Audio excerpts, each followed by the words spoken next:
Yo, what's up? Good morning mga boss. So, good morning sa lahat. So, ngayong araw is nandito tayo sa Digos Hills mga bossing. So, ang area na ito is dito lang po banda sa may DRT, Bulacan. And dito mga boss is merong kanilang mga ano dito, pwede ka mag-camping, pwede kang mag motor cross kung halimbawa gusto nyo yung mga enduro, kung may enduro kayong motor pwede dito. Then swimming pool. So ayan o, sa ngayon mga bossing maraming mga enduro ditong nagano. And tingnan natin, check natin mga boss. Ting ang mga enduro na motor dito, yan sila nagtitrail, paikot na yan, yan paikot na yan papunta roon hanggang dun sa baba. Yan yung baba na yan. Diyan sila nagtitrail mga bossing. Yan. Dito. Yan yung baba na yan. Hanggang dun. Yan yung part na yon hanggang dun pa ganun. Aakyatin nila yan mga boss. Yan. Yung mga naka-enduro na yan. So, ang price niyan, entrance dito per head mga bossing is 150.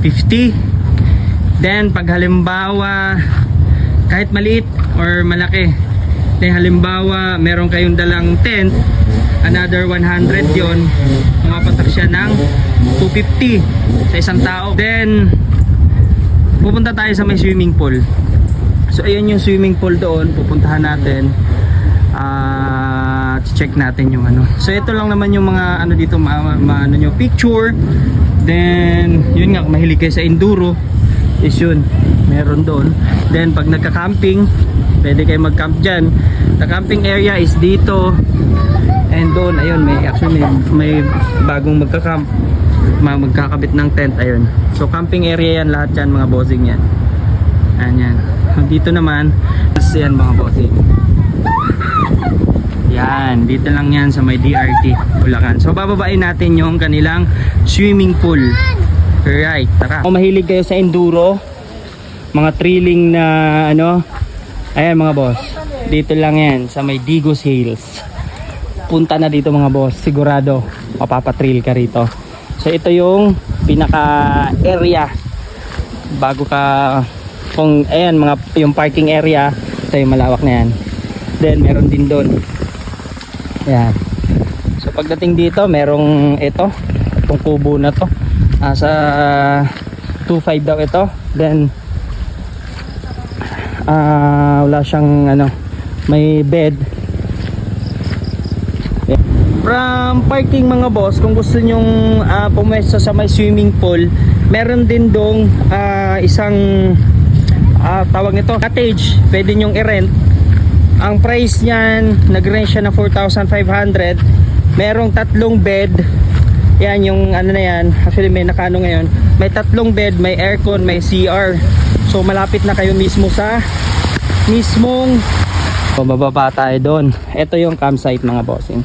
Mula doon hanggang doon, campsite yan. Then meron din doon sa ano, tinuro natin kanina. So bababain natin yung pinaka swimming pool.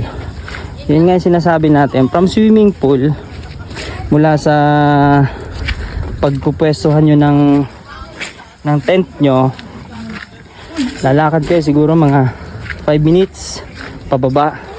Medyo ito yung daanan, nandun tayo sa maputik-putik na part.